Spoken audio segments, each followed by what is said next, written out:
Welcome to the Great High School Prize Fight, the grand exhibition of Marin's greatest mission, the 10 Districts moment in the spotlight.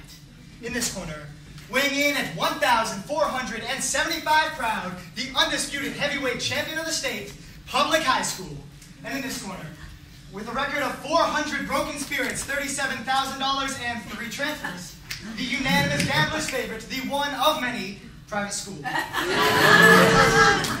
Now the Prester, he's had quite a year leading up to this brawl, presenting an illusion of superiority, burying the evidence of his existence's vanity under the rug, of another generation of kids afraid to get lost in the shuffle, and of parents enraged at the expectation that they might partake in this system, all captured like pawns in an unholy chess game of choice, because regardless of reality or reason or right, he has showed up and he's ready to fight.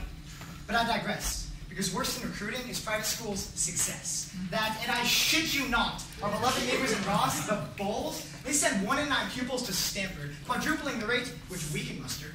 And isn't that the real goal? To brag to our friends, the U.S. News and World states our children are ranked in an ungodly obsession with lists that even a Nazi might have wanted to miss. Gone is intrinsic thought, sieged by synthetic desire to please someone or another, but never oneself. And even if so, what are you fighting for? When at day's end, what makes us the same is extensive. I mean, sure, private school drugs, they're a bit more expensive, but regardless of price, is implication. And let me convey my public school education and spell it for you. There's not enough money in the world to buy my respect, only to charter your fear, but in this corner. In this corner is the American dream, not a scheme, just a blue-collar brawler with a full head of steam. And he screams, fuck the notion that private schools breed devotion, selling futures only like Tony Soprano sells trash cans, diverting the resources of youth from what they had coming in the public school era. 92 teachers who know us and love us and kick back to write poetry with us during their lunch breaks. 8 semesters of attention to detail and pride in their work, describing rhetoric until fingernails bleed, making beautiful music like no one is listening, and putting up barrages of MCAL pennants without selling our souls through some private school pennants. In this corner, it's not just value, but actual enduring tenacity, who brought Carpe Diem to the masses through its public schools classes. And when that bell rings for round 1, who do you want on your side? Great.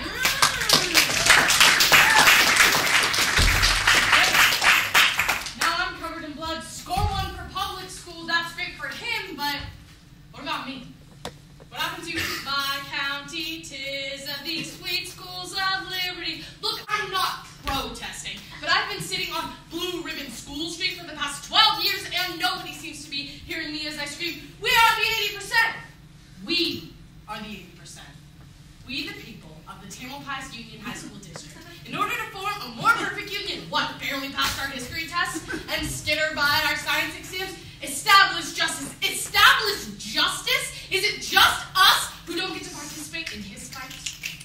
Look, I've never been on the A team. I got my first C in the first grade, and I didn't have to burn that draft card because the honors system rejected me.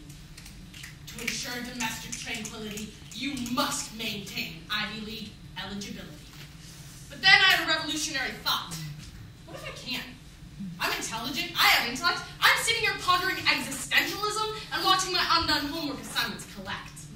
See, in one corner, we have studying for the SAT, varsity sports, extracurricular educational enrichment, and at least 4 hours of homework at night. If you're lucky. But in the other, we have ADD, kinetic learning, dyslexia, and autism, leading up to a lifetime of self-doubt and inadequacy.